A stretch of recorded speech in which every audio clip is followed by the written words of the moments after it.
ओकर नाम हटे रनिया रे।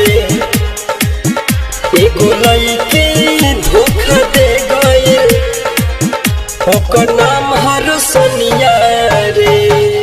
एगो लइके धोखा दे गइल ओकर नाम हटे रनिया रे।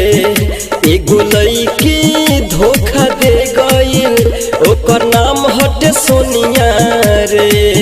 याद आई रे का बताई रे, याद आई रे का बताई रे अपन प्यार के कहानिया रे।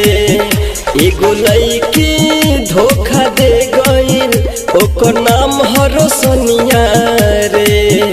एगो लइके धोखा दे गइल ओकर नाम हटे जुलिया रे। याद आई रे का बताई रे, याद आई रे का बताई रे अपन प्यार के कहानिया रे। एगो लइके धोखा दे गइल ओकर नाम हटे रनिया रे। ओकर नाम हटे रनिया रे। एगो लइके धोखा दे गइल ओकर नाम हटे जुलिया रे। ओकर नाम हमनी सवारे। शादी के चली गइल उ ससुरवा हो, ससुरवा हो, ससुरवा हो। नहीं सोचलस कैसे जीही ओकर यारवा हो, यारवा हो, यारवा हो।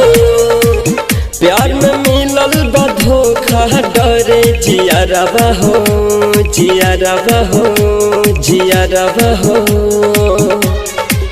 शादी के चली गइल उ ससुरवा हो, ससुरवा हो, ससुरवा हो।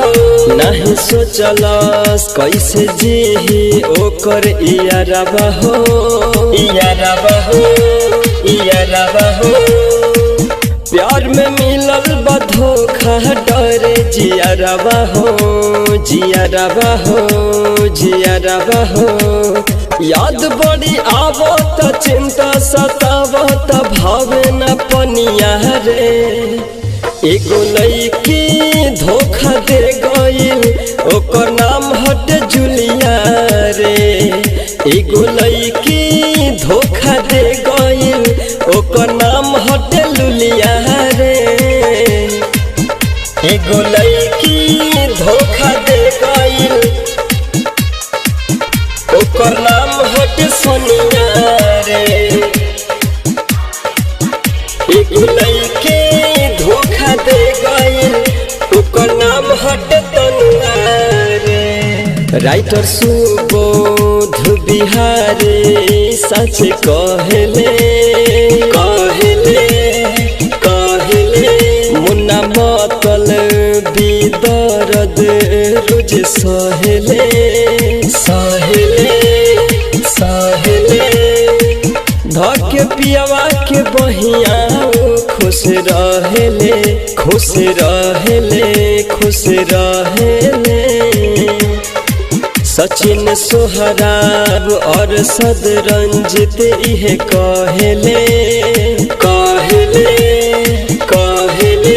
मुन्ना मतलबी दर्द रोज सहले, सहले, सहले। धके पियावा के बहिया खुश रहेले, खुश रहेले, खुश रहेले। लगा के गइल अगिया जर गइल बगिया आइल ऐसन अनहिया रे। एगो छौड़ी धोखा दे गइल ओकर नाम हटे रनिया रे। एगो लइके धोखा दे गइल ओकर नाम हटे छोटिया रे।